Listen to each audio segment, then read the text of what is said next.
Well, a cough that doesn't want to go away after 2 weeks is always important. You have to see your physician.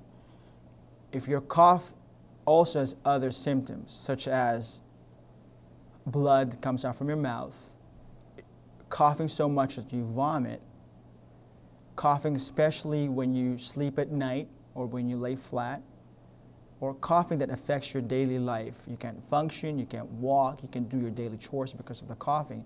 These are some of the signs that you have to think about seeing a physician for.